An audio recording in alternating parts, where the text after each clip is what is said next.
नमस्कार, मैं हूं अजय और आप देख रहे हैं महाबहस। क्या सफेद कुर्ता पहनने से काले कारनामे छिप जाते हैं? क्या सच में अपराधी नेता बनकर बेदाग हो जाते हैं या ये सब सिर्फ फिल्मों में होता है? लेकिन उत्तर प्रदेश में इस काला सफेद की कोशिशें करीबन हर सत्ता ने की हैं और अब की बार सवाल भैया जी का है। हाई कोर्ट ने सरकार से जवाब तलब किया है कि राजा भैया के खिलाफ दायर मुकदमे कहीं हटाए तो नहीं गए थे, और अगर हटाए गए तो क्यों? कोर्ट ने यह भी कह दिया है कि अगर वजहें सही नहीं थी हटाने की तो फिर कोर्ट तय करेगी कि आगे क्या करना है। कोर्ट संज्ञान ले सकती है। तो क्या अब की बार फंस जाएंगे राजा साहब और साथ ही फंसा देंगे उस सरकार को जिसने मामले हटाए थे? कौन सी वो सरकार थी? ये तमाम सवाल, लेकिन सबसे बड़ा सवाल ये कि सरकारें क्यों बार बार अदालत बनने की कोशिश करती हैं। आज महाबहस इसी पर, और इसीलिए आज सवाल खड़े होंगे, क्या मुश्किल में फंस गए हैं राजा भैया? बाहुबलियों से यारी पड़ेगी अब भारी। और यूपी में मुश्किल में है माफिया राज। क्या राजनीति में दाग अच्छे नहीं, इसीलिए हम बार बार यह कहते हैं क्या राजनीति भी इस बात को समझ रही है? लेकिन क्या अदालत से ऊपर उठने की राजनीति की कोशिश जायज है? इस पर होगी महाबहस, मगर सबसे पहले यह रिपोर्ट। क्या मुश्किल में फंसे राजा भैया?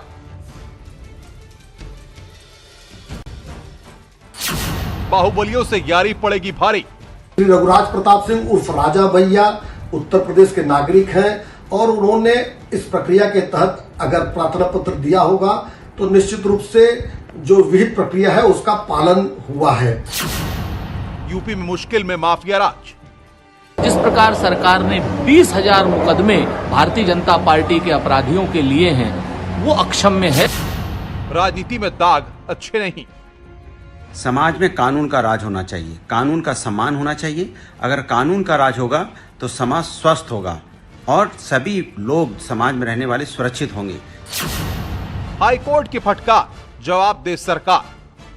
माननीय उच्च न्यायालय ने जो भी रिपोर्ट मांगी है या जो भी उन्होंने जानना चाहा है उत्तर प्रदेश सरकार से, उसके बारे में उत्तर प्रदेश सरकार अपना पक्ष रखेगी। किस नेता से कितने मुकदमे हटाए और क्यों हटाए? नेताओं की मुकदमा वापसी पर इलाहाबाद हाई कोर्ट की नजर। सरकार कोई भी हो, शासन किसी का भी हो, बाहुबल और राजनीति का गठजोड़ उत्तर प्रदेश की सियासत पर हावी रहा है। सरकार को राजनेताओं के जो आपराधिक मुकदमे हैं उनको वापस लेने की एक प्रामाणिक और पारदर्शी पॉलिसी जनता के समक्ष रखनी चाहिए। सरकार बदलती है तो बाहुबली भी पार्टियां बदल लेते हैं, और अगर नहीं बदल पाते तो फिर अंदर खाने से सेटिंग हो जाती है और फिर सब कुछ चलता रहता है। राजनीति में दाग कितने अच्छे हैं? ये अच्छे हैं या फिर अब राजनीति में दाग अच्छे नहीं रहे? आज इसी पर महाबहस।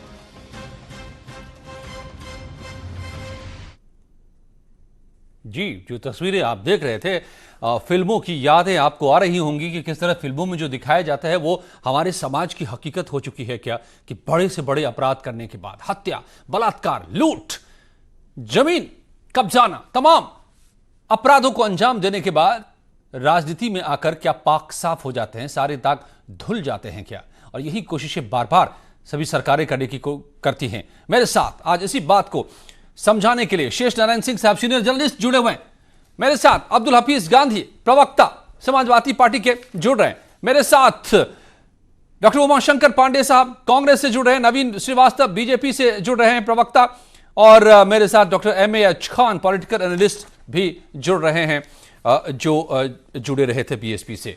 बहुत बहुत स्वागत है आप सभी का मेरे साथ। आइए मैं गांधी जी आपसे आज शुरुआत करता हूं। राजा भैया लपेटे में लगता है आ गए। बहुत बार बहुत सारे मुकदमे उनके वापस होते रहे। अब सीधे सीधे कोर्ट ने कह दिया है कि बताओ हमें कि क्यों मुकदमे वापस होते गए, किसने वो वापस लिए मुकदमे, कौन अदालत से ऊपर उठ गया है? अजय जी, मैं समझता हूं कि योगी सरकार मुकदमा वापसी की सरकार है। जिस प्रदेश के अंदर मुख्यमंत्री जी ने खुद अपने आपराधिक मुकदमे आप वापस जरा लिए हों। संभल और जाइए, ये पॉलिटिकल मुकदमे आप नहीं जरा थे, संभल ये जाइए, दंगों के मुकदमे क्योंकि ये थे, जो ये मुकदमे मर्डर्स के वापस मुकदमे हुए थे। वो योगी सरकार के मैं- दौरान नहीं हुए हैं मैं गांधी बिल्कुल जी। संभल के बोल रहा हूं, अगर आप मौका देंगे। मैं नहीं, आपको अगर याद आप दिला रहा मौका हूं, देंगे, आप कई मैं ट्रैक समझ पहले के ही बोल ना रहा गलत। हूं, आप मुझे मौका दीजिए, मुझे बात कहने दीजिए, All फिर right, आप जो भी सवाल please go पूछेंगे ahead. मैं आपका उत्तर दूंगा। लेकिन ये सरकार वो है जहां पर दुर्दांत अपराधियों के मुकदमे वापस लिए जाते हैं। चिन्मय आनंद जी के मुकदमे वापस लेने की कोशिश की गई, उसके बाद सुरेश राणा जी के मुकदमे वापस लेने की मतलब कोशिश की गई, संगीत नहीं, सोम के मुकदमे वापस तुम्हारी लेने की कोशिश की कमीज गई। और ये मुझसे सरकार गंदी, ऐसी सरकार है, आप जहां अपना जाति जवाब विशेष नहीं दे के रहे हैं अपराधियों साहब, को खास आप सहूलियत दूसरों दी पर जाती है। कीचड़ उछाल मुझे रहे हैं बताइए केवल। कि एक खास, जी मैं उछाल नहीं रहा हूं।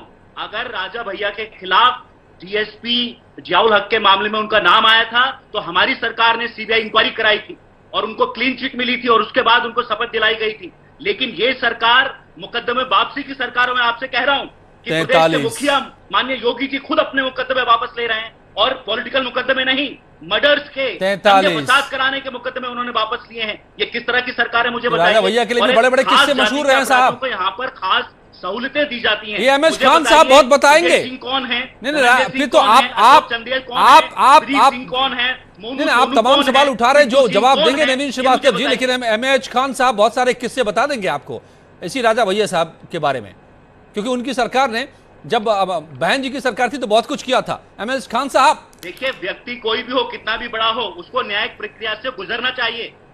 यही तो मैं पूछ रहा हूं साहब कि सरकारें अदालत से ऊपर क्यों उठने की कोशिश करती हैं? कौन होती है सरकारें कि आप जिसकी मर्जी हो मुकदमा वापस ले लो? आपके साथ मिल गया, आपके काम आ गया, आप मुकदमा वापस ले लेंगे, चाहे उसने जो कुछ भी किया हो। अगर ऐसा ये होता कौन सी तो परंपरा आप उत्तर लोगों ने प्रदेश के शुरू अंदर कर दी? 6,000 से ज्यादा फर्जी एनकाउंटर नहीं होते।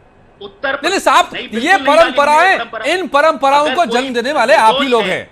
इस मामले में मैं कहूंगा कि उमाशंकर पांडे जी की पार्टी बिल्कुल नहीं है, हम बिल्कुल नहीं है। देखिए, एक होता है कि यदि कोई निर्दोष है उसके ऊपर पॉलिटिकली एमएस खान साहब, आप बताइए जरा सा, आप बताइए कि कैसे ये जो मैं इल्जाम लगा रहा हूं, क्यों लगा रहा हूं, इसके पीछे का तथ्य क्या है, सच क्या है? नहीं, आप बताइए क्यों लगा रहे हैं। एमएस खान साहब बता देंगे, मैं बोलूंगा तो आप बोलेंगे कि मैं बोलता हूं। खान साहब, नहीं, देखिए अजय जी, नहीं, आप बोलिए, बिल्कुल आप जो भी समझ रहे हैं। मुकदमे जिस समय, जो भी मुकदमे जिसके ऊपर जिस समय कायम हुए थे, उस मुकदमे को कोर्ट में ट्रायल के लिए जाना चाहिए। चार्जशीट लागू होती है, चार्जशीट के बाद मुकदमा कोर्ट में जाता है। उसके बाद अगर सरकारें उस मुकदमे को वापस लेती हैं तो ईमानदार सरकारें नहीं कहलाती हैं। आप देखिए, चाहे बीजेपी सरकार हो, चाहे कोई भी सरकार हो, मैं समझता हूं कि अगर वो विधायक बन गया और विधायक बनने से पहले क्राइम किया, डकैती डाला, मर्डर किया, चोरी किया और तमाम जमीनों पर कब्जा किया और उस पर अगर मुकदमा काम हो जाता है तो सबसे पहले, अगर आप वापस लेना चाहते हैं तो सबसे पहले आप पुलिस वालों के खिलाफ मुकदमा कायम करिए। ये कैसे कायम किया तुमने मुकदमा? उन पुलिस वालों की क्या गलती उसमें है कि जिसने देखा उसमें मुकदमा कायम किया? बहुत से तथ्य सामने आए हैं। और तो वहां पर तो प्रतापगढ़ में तो सारे कंकाल निकल के आ गए थे, देखा गया था, सब लोग देखे हैं। तो ये मैं नहीं कहता कि हाँ, ये सब चीजें, तमाम चीजें ऐसे सामने आई हैं जो देख के आंख चौंधिया जाती हैं। लोगों ने कैसे कैसे कारनामे किए हैं और उनके मुकदमे वापस लेने की कोशिश की गई है। ये मुकदमे जो वापस लेने की कोशिश करता है वो ईमानदार सरकार नहीं कहलाती है, वो बेईमान सरकार कहलाती है। मेरे समझ से अगर कोर्ट में मुकदमा चल रहा तो चलने देना चाहिए। अगर वो विधायक बन के आ गया है तो भी कोई बात नहीं, वो एमपी बन के आ गया है तो भी कोई बात नहीं, लेकिन मुकदमे वापस नहीं लेना चाहिए, ये मेरा मत है। नवीन श्रीवास्तव जी क्या जवाब देंगे? कोर्ट ने जवाब मांगा है।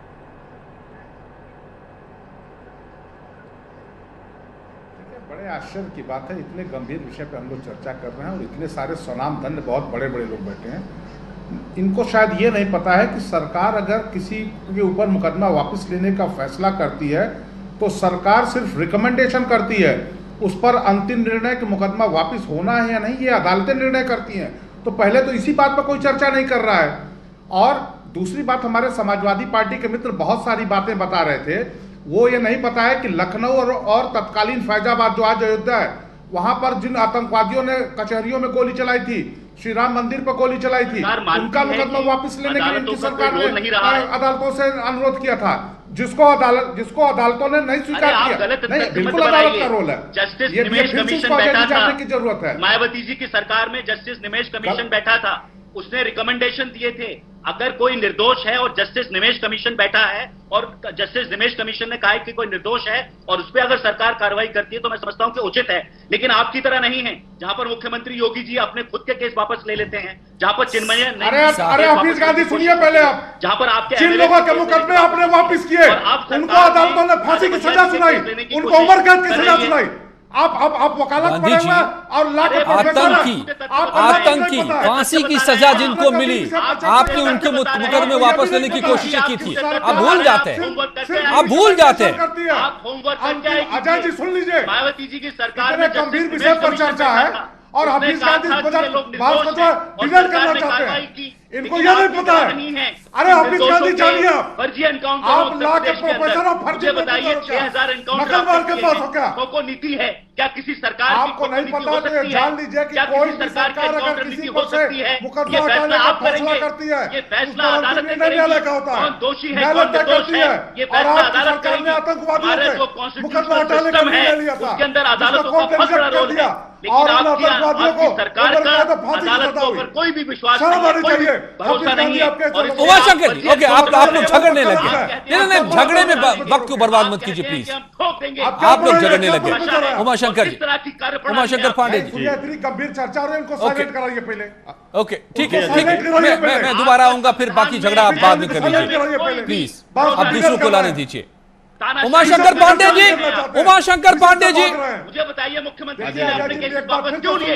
जी, क्या मजबूरी होती है सरकारों की कि मुकदमे वापस लेने लगते हैं, चाहे वो कोई आतंकी रहा हो, चाहे हत्या के मामले दर्ज हो, चाहे संगीन अपराध में लिप्त रहा हो। हर सरकार है, क्या मजबूरी होती है, पता नहीं है।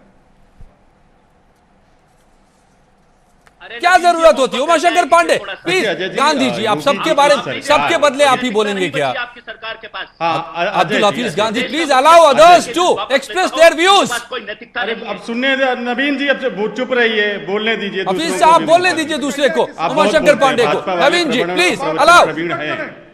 देखिए अजय जी, योगी जी इस आधार पर सरकार चला रहे हैं कि वो तय कर रहे हैं कि ये मेरा अपराधी है, ये मेरा अपराधी नहीं है।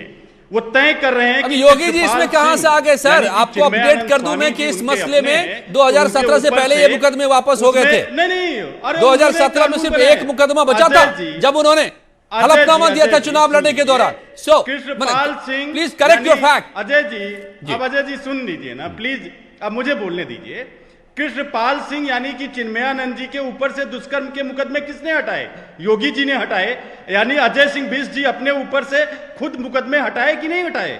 ये परंपरा चली कैसे? मैं यही तो पूछना चाह रहा हूं सर, देखिए ये परंपरा चली कैसे? क्या ऐसी राजनीति की मजबूरी रही है? कुलदीप सिंह सेंगर कौन सा वो चेहरा है राजनीति की जो इतने करीब है चोली दामन अपराधियों के साथ? देखिए Ajay ji, that's the point sir.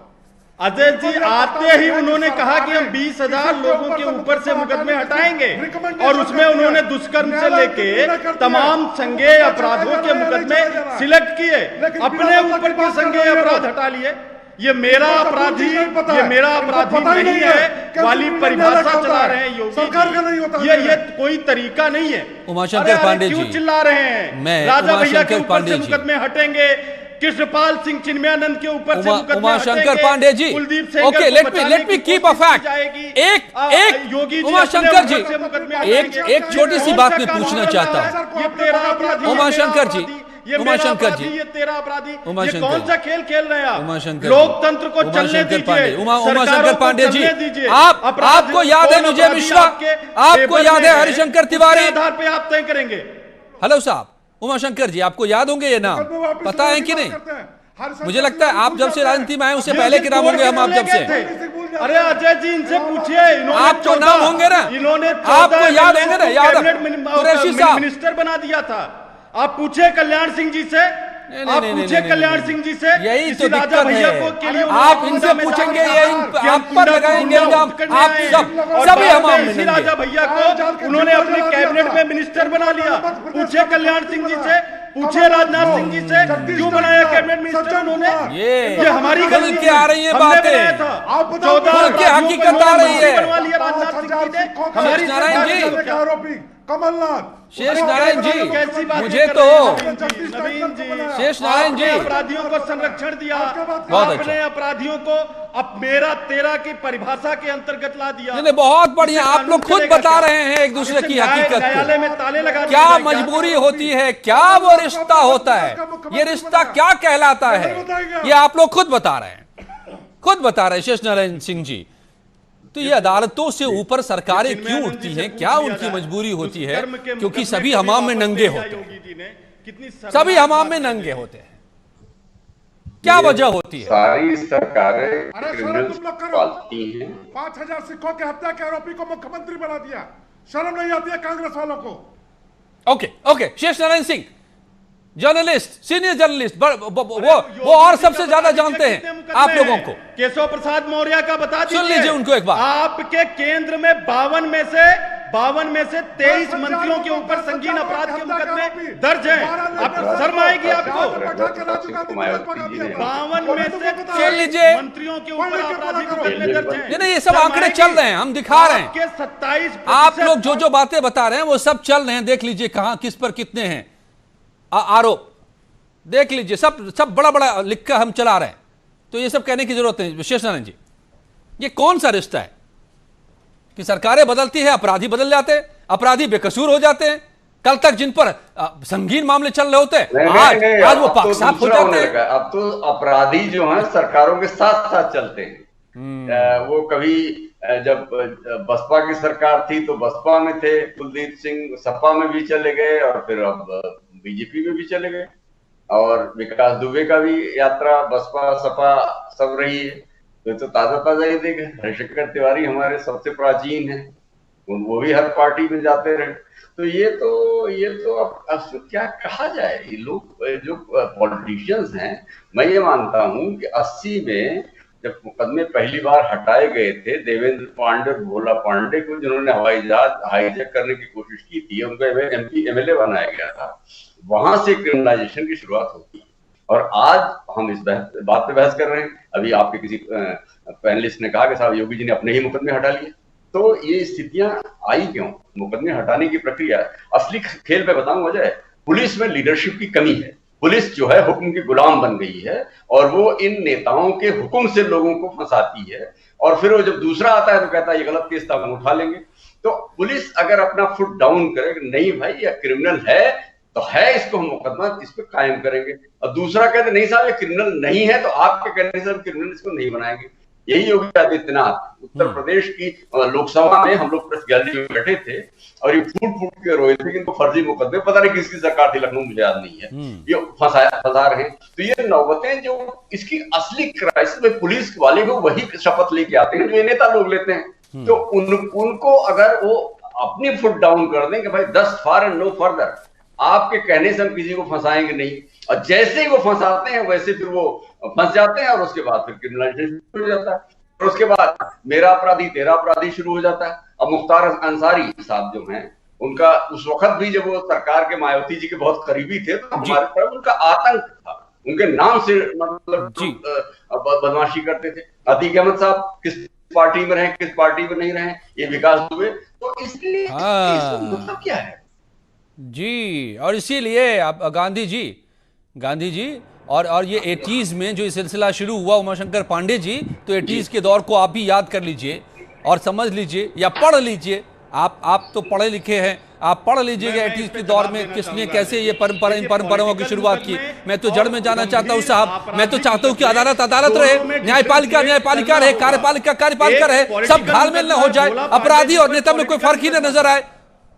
आप लोगों ने सबको मिला दिया है। पॉलिटिकल मुकदमा था भोला पांडे जी पर, इंदिरा जी को लेकर उन्होंने हवाई जहाज को किडनैप किया था, वो पॉलिटिकल मुकदमा था, वो कोई संज्ञेय अपराध दुष्कर्म का मुकदमा नहीं था, वो कोई 302 का मुकदमा सर पॉलिटिकल ठेकेदारी का सिस्टम शुरू हुआ था 80 के दशक में, वो दंगा समूचे देश में ठेका मिलता था, वोटों का ठेका किनको मिलता था, जो बाद में खुद बनने लगे नेता। कांग्रेस को कोई आपत्ति नहीं है, लेकिन संज्ञेय अपराधों के मुकदमे हटाएंगे तो ये गलत है, ये कानून को कमजोर करने के बराबर है, ये न्यायालय को कमजोर करने के बराबर है और न्यायालय का अपमान भी है। आजाद करा दिया तो इंदिरा जी को बचाने के लिए जहाज का पालन। आगे बढ़ते हैं गांधी जी, मैं इसलिए आपसे सवाल कर रहा था सर। हो गया आपकी मुखबिरी से देश आजाद हो गया, अंग्रेजों के तलवे चाटे किसने, कहां पहुंच गए भाई, अब आप आजादी की जंग में आप चले गए, उतर गए और आप जहाज का पालन करके वही काम करना चाहते थे। हमने जहाज का पालन करके इतना वक्त नहीं होता है महाबहस में, हमें आज हम अपने आज को ठीक करना चाहते, प्लीज आप पर भरोसा अलाउ इतिहास वो काला धब्बा है देश के नाम पर, राष्ट्र के नाम पर, और आप राष्ट्रभक्त बनते हैं, देशभक्त बनते हैं, शर्म आनी चाहिए, अंग्रेजों के पिट्ठुओं को शर्म आनी चाहिए। अरे साहब चलिए बात को फैलाइए नहीं, यहां से मत कर दीजिए प्लीज। अंग्रेजों के अब्दुल हफीज गांधी मिलकर जो है Abdul Hafeez Gandhi okay Umashankar ji, Naveen ji please allow me, बताइए दूसरे के पास जाऊं मैं। अरे गद्दार आप लोग हैं, शांत प्लीज आप चुप हो जाइए, चुप हो जाइए, ठीक है ओके। अरे अंग्रेजों के मुख अरे नवीन जी ऑडियो डाउन, नवीन जी आपकी आवाज नहीं जा रही है, उमाशंकर जी आपकी आवाज नहीं जा रही है। अब्दुल हफीज गांधी, मैंने इसलिए सवाल पूछा था कि आपसे सबसे पहले कि राजा भैया का मामला तो आप ही से जुड़ा हुआ है, 2017 से पहले सारे मामले रफा दफा हो गए, 43 या 47 मामले थे, एक ही बचा जब तक चुनाव उनको लड़ना था। सुन लीजिएगा, कुछ मैं फैक्ट बता रहा हूं, 2013 में भी सरकार को बड़ा झटका लगा था आपके, जब पुलिस ने ठुकरा दिया आपकी सरकार की गुजारिश को, सिफारिश के लिए गोरखपुर में जो ब्लास्ट हुए थे उस मामले में। उसके बाद फिर आपको 2009 में रामपुर में सीआरपीएफ, सुन लीजिए सर, कैंप पर जो हमला हुआ था सीआरपीएफ कैंप पर, फांसी की सजा मिली, उनको भी आप छोड़ना चाह रहे थे, लेकिन पुलिस ने उसको भी रोक दिया था, गनीमत रही। तो क्या यह परंपरा बंद नहीं होनी चाहिए? मैं ये सवाल कर रहा हूं, मैं आपको नहीं कह रहा हूं कि आप ही ने किया, सबने किया, मैं कह रहा हूं कि भैया सरकारें अपनी हद में रहे, अदालत को अदालत का काम करने दे, अदालत न बन जाए सरकार। अजय जी ये परंपरा बंद होनी चाहिए, ये कानून खत्म होना चाहिए। अजय जी मैं आपसे एक सवाल पूछना चाहता हूं, क्या पुलिस सारी गिरफ्तारियां सही करती है? क्या इस तरह के केसेस नहीं हुए कि 20-20 साल बाद कौन तय करेगा? Who will decide that, sir? You are a learned person. Who will decide? ये अदालत तय करेगी, यही तो हमारा कहना है। और मोदी जी प्रधानमंत्री कुछ यूएनओ में बोल रहे हैं हमें, with a reform United Nations as its center can meet the aspirations of humanity. Today, while celebrating 75th years of the United Nations, let us pledge to reform the global multilateral system, to enhance its relevance, to improve its effectiveness, and to make it the basis of a new type of human-centric globalization. The United Nations was originally born for the furies of the Second World War. Today, the fury of pandemic provides the context for its rebirth and reform. Let us not lose this chance. Excellencies, India has been elected to the United Nations Security Council at this very important time. With our deep commitment to maintaining global harmony, to improving social economic equity, and to preserving nature's balance, India will play its role in full support of the UN agenda. Namaskar. Thank you very much. Thanks.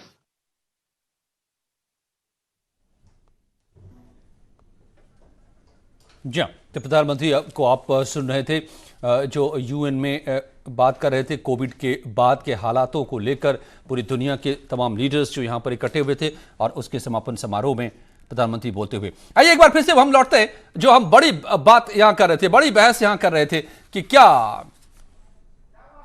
Court का काम सरकार अपने हाथ में न ले, क्या सफेद हो जाते हैं सारे काले कारनामे एक बार किसी पार्टी से जुड़ जाए, सरकार से जुड़ जाए, नेता से जुड़ जाए तो। एमएच खान साहब, मैं पूछ रहा था गांधी जी से वन लाइनर कि क्या ये सरकारें ये काम बंद करे। आप बहुत सारी बातें बोलने लग गए। खान साहब, आप क्या कहेंगे कि ये परंपरा बंद होनी चाहिए? नहीं, बिल्कुल ये परंपरा बंद होनी चाहिए, और जिसने स्टार्ट किया है उसी से सबसे ज्यादा सवाल उठता है। ये शेष नारायण जी जो बात कह रहे थे, मैं उससे सहमत हूँ। देखिए, सवाल इस बात का है कि अगर कोई विधायक, कोई एमएलए, कोई एमपी अगर चुनाव जीत के आ जाता है, तो सरकारें जो होती हैं, अगर उस प्रदेश की सरकारें ये अगर चाहें कि हम उसके मुकदमे वापस ले लें, तो ये नहीं करना चाहिए। अदालत पर छोड़ देना चाहिए। अदालत जो फैसला करे उस पर उनकी मेंबरशिप चली जानी चाहिए, और हमेशा हमेशा के लिए चुनाव पर बैन कर देना चाहिए। ऐसे अपराधियों को हमेशा हमेशा के लिए चुनाव के लिए बैन कर देना चाहिए कि आपके ऊपर इतने मुकदमे हैं। ये तो कह दिया जाता है कि हाँ ये मुकदमे हैं, कोई फैसला नहीं है। जब तक फैसला नहीं आता, अपराधी साबित नहीं हुआ आता, तब तक हम इस पर कुछ नहीं कह सकते। लेकिन मुकदमे अगर 50, 60, 70, 80 मुकदमे हो जा रहे हैं, तो कहीं ना कहीं तो दाल में काला है ही है ना। तो उसको आपको बताना पड़ेगा कि हाँ मुकदमा चलने दीजिए, मैं मुकदमा वापस नहीं लूंगा। जो सरकारें मुकदमा वापस लेती हैं वो सरकारें बेईमान होती हैं। बीएसपी सरकार ने किसी का मुकदमा वापस नहीं लिया है, किसी का भी मुकदमा वापस नहीं लिया है। जो अपनी सरकारों में बैठ करके जिसके पास पावर होता है और अपने विधायकों का, अपने मंत्रियों का मुकदमा वापस करता है, वो सरकारें बेईमान होती हैं और जनता के साथ वो खिलवाड़। गांधी जी, आप क्यों नहीं ये बात कह रहे हैं जो खान साहब कह रहे हैं ताल ठोक कर? आप क्यों नहीं इस बात को मान रहे हैं और कह रहे हैं कि हाँ ऐसी पार्टियों पर बैन लग जाए, ये परंपरा खत्म हो? मैं अजय जी एक बात साफ कर दूं। हाँ, देखिए अजय जी, मैं एक बात साफ कर दूं कि न्यायिक प्रक्रिया पर, कोर्ट पर लोगों का भरोसा होना चाहिए, लेकिन कई बार सरकारें राजनीतिक द्वेष में काम करती हैं। आप उत्तर प्रदेश में आप देख लीजिए कि किस तरह के केसेस योगी की सरकार कर रही है। सीए के जो प्रोटेस्टर्स हैं उनके खिलाफ क्या क्या जो है केसेस हो रहे हैं उत्तर प्रदेश के। तो कुछ राजनीतिक केसेस होते हैं, अगर वो राजनीतिक केसेस सरकार वापस लेती है तो इसमें कोई बुराई नहीं, लेकिन संगीन अपराधों में अगर केसेस वापस ले जाते हैं तो हम समझते हैं कि बुराई है। सरकारों का इसमें कोई भी रोल नहीं होना चाहिए, ये मामले कोर्ट में छोड़ने चाहिए। तो चाहे वो केसेस मर्डर के हों, रेप के केसेस हों, या इस तरह के बहुत संगीन केसेस हों, तो इसमें सरकार का कोई भी रोल नहीं होना चाहिए और इस तरह के केसेस एब्सोल्युटली। और जहां तक मेरे रिसर्च बता रहे हैं, अगर ये गलत नहीं है, आपकी सरकार ने क्या किया वो भी देख रही है। तो राजा भैया के खिलाफ हत्या, अपहरण, भ्रष्टाचार के तमाम मामले थे जो खत्म कर दिए गए आपकी सरकार के दौरान। सर, दैट्स द प्रॉब्लम, ये प्रॉब्लम है। योगी जी ने आते ही 20,000 केसेस भारतीय जनता अब बस फिर आप योगी जी की बात करने लगेंगे। जब आप पकड़ में आते हैं तो योगी जी की बात करेंगे आप। यस, नवीन श्रीवास्तव जी, एक छोटा सा रिप्लाई, फिर मैं जाऊंगा। मैं योगी जी का इसलिए कह रहा हूं कि कभी अपने केसेस कोई वापस नहीं करता है। तो यही तो है, मैं तो यही बार बार कह रहा हूं कि इस परंपरा को ही बंद कीजिए ना। ओके गांधी जी, नवीन जी का रिप्लाई आपके आरोपों पर, आपके सवालों पर। नवीन श्रीवास्तव, बीजेपी। अजय जी, जिस गंभीर विषय पे हम जिस गंभीर विषय पे हम चर्चा कर रहे हैं, पहले तो ये सबको जान लेना चाहिए कि सरकारें मुकदमा वापस लेने के लिए सिर्फ अनुशंसा करती हैं, वापस होगा या नहीं ये कोर्ट तय करता है। और समाजवादी पार्टी की सरकार में जिन आतंकवादियों के खिलाफ मुकदमा वापस लेने की इन्होंने कोर्ट ने रिजेक्ट कर दिया, उनके केस की हियरिंग हुई और उनको उम्र कैद की सजा हुई। तो इसमें सरकारें राजनीतिक आरोप से भी बहुत लोगों को मुकदमे लगते हैं। अभी खान साहब बसपा की बात कर रहे थे, बसपा की सरकार में राजा भैया का जिस प्रकार से उत्पीड़न हुआ, नहीं राजा भैया भी आज एक विषय इसलिए मैं कह रहा हूँ, राजा भैया के 80 साल के पिता को किस प्रकार से ट्रस्ट किया गया, किस प्रकार से उनको आतंकित किया गया, किस प्रकार से कहानियां बनाई गई, घड़ियाल वाले होने चाहिए, तेजाब में नहला देते हैं। एक ही पहले सबको जानना चाहिए कि सरकारें सिर्फ रिकमेंड करती हैं, सरकार मुकदमा वापस लेने का अधिकार नहीं है। मुकदमा चलेगा या वापस होगा यह न्यायालय तय करती है, जो किसी को पता नहीं है इन लोगों को। अपने स्टेज पर बुलाकर उनका महिमा मंडन करेंगे आप। आप दंगाइयों का अपने स्टेज से महिमा अरे आतंकवादियों को तो आपने छोड़ा, अच्छा गुंडे के छाती पर मोहर लगा दिया, आज उन्हीं के साथ मिलकर चुनाव लड़ेगा। प्रदेश की जनता जानती है उत्तर प्रदेश के सारे बड़े अपराधी किसके सामने एक एक करके बोलिए, आपको क्या समझ में आएगी बात? सब एक ही वन बाय वन प्लीज। अपराधियों के आपसे ज्यादा जनता की बड़ाई नहीं हो सकती है। और पता नहीं कहां से पढ़ के प्रोफेसर बने। अरे जनता का तो सबसे नुकसान होता है ना इसमें। जनता भुगत रही है ना देश की, उसको समझ में नहीं आता है कि कौन क्या है, कौन साधनाथ और कौन नागनाथ, फर्क भूल गई है जनता। उमाशंकर पांडे, इनके मुकदमे वापस लिए जाते हैं, क्यों रिकमेंड करते हैं भाई? अजय जी मैं जिनको बोलूंगा वही बोलिए प्लीज। क्या झगड़ रहे हैं आप लोग, मछली बाजार बना रहे हैं? एक तरफ दूसरे पलड़े में क्या है, दूसरे पलड़े में धरना है, प्रदर्शन है, क्या ये सारे मुकदमे एक ही तराजू में तोड़े जाएंगे? धरना प्रदर्शन 144 का उल्लंघन, 151 का उल्लंघन एक तराजू पर ये है, और दूसरे तराजू पर हत्या है, दुष्कर्म है, बलात्कार है, गैंगस्टर की जैसे संगीन अपराध हैं। योगी जी इन अपराधों को उमाशंकर पांडे जी, तो हमारा मैं आपसे सवाल, मैं सबसे आप लोगों से ये समझना चाहता हूँ। अरे सुनिए तो सही, अरे सुनिए, सवाल सुन लीजिए। ओके, सवाल सुनिए आप लोग, सवाल सुनेंगे क्या? एक ही बात को बार बार दोहराने से जवाब नहीं मिल पाएगा। सवाल सुनिए, सबकी आवाज बंद है, मैं जिनसे पूछूंगा वही बोलेंगे अभी प्लीज। उमाशंकर पांडे, मेरा सवाल यह है, क्या यह परंपरा बंद होनी चाहिए? क्या सरकारों को काम कीजिए, आप जनता की भलाई के लिए कोर्ट को कोर्ट का काम करने दीजिए, आप अदालत बनने की कोशिश न कीजिए। क्या यह परंपरा बननी चाहिए? क्या यह कानून लाया जाना चाहिए कि कोई सरकार कोई मुकदमा वापस लेने की सिफारिश नहीं करेगी, कोर्ट तय करे? उमाशंकर पांडे, कांग्रेस का क्या ओपिनियन है? बिल्कुल अजय जी, मैं आपसे बिल्कुल मैं अजय जी आपसे बिल्कुल सहमत हूं कि होना यही चाहिए कि कोर्ट तय करे, कोर्ट को पावर होना चाहिए, को डिसाइड करे। आप पहले ही संगीन अपराध के मुकदमे वापस ले लेंगे तो कोर्ट कैसे तय करेगा कि कौन अपराधी है कौन नहीं है? आपको इस बात को समझना होगा लेकिन कि कुछ पॉलिटिकल मुकदमे द्वेष बस किए जाते हैं। 144 का मुकदमा है धरना प्रदर्शन के लिए, 151 का मुकदमा है। अगर सरकार इन मुकदमों को हटाती है तो इसमें कोई बुराई नहीं है। पॉलिटिकल द्वेष की भावना से करेगा, इसीलिए तो अदालतें हैं, इसीलिए तो कोर्ट्स हैं ना, लेकिन कि कोर्ट में एक प्रक्रिया के तहत जाना जाता है। मुकदमा हो गया, बलवे का मुकदमा हो गया, दंगे भड़काने के मुकदमे हो गए, ये जो मुकदमे हैं संगीन अपराध के मुकदमे, उन पर किसी भी सरकार को अधिकार नहीं होना चाहिए कि वो मुकदमे शेष नारायण जी, जैसा कि योगी जी ने कानून बना के हटाने की कोशिश की है। उन्होंने आते ही कहा 20,000 मुकदमे हटाएंगे, ये गलत है। आप राजा भैया के ऊपर से मुकदमे हटाएंगे, आप स्वामी चिन्मयानंद के ऊपर से बलात्कार का मुकदमा हटाएंगे। आप मिक्स कर रहे हैं, राजा भैया के मुकदमे आज नहीं हटे हैं साहब। आप उमाशंकर जी, जो मेरी जानकारी कहती है, अगर आपके पास दूसरी जानकारी है तो ये साफ कर दीजिए। राजा भैया अपने हलफनामे में 2017 में चुनाव लड़ने से पहले उन्होंने किया हुआ एक ही मामला बचा था, नवीन जी के लिए बचा ही नहीं था उनका मामला खत्म करना, वो सब अब्दुल हफीज गांधी कर गए थे पहले ही। लेकिन नवीन श्रीवास्तव जी, आप बुलडोजर लेकर चले अपराधियों के खिलाफ। अब ये बताइए कि इस परंपरा को भी आप बंद कराइए भाई, छोड़िए, अदालत के हवाले कीजिए। अभी कोर्ट ने पूछा है सरकार से। नवीन श्रीवास्तव जी, अब समय खत्म हो रहा है, please final comment. Ajay ji सुन लीजिए, बहुत गंभीर नहीं जी, बहुत गंभीर विषय पर चर्चा है। मैं फिर से बताना चाहूंगा कि एक बार सब लोग इस बात को पुनः जान लें कि सरकार सिर्फ रिकमेंडेशन करती है, हटाया जाए या हटाया जाए ये न्यायालय निर्णय करती है। न्यायालय पर छोड़िए, राजा भैया का केस पर न्यायालय के निर्णय कर लीजिए।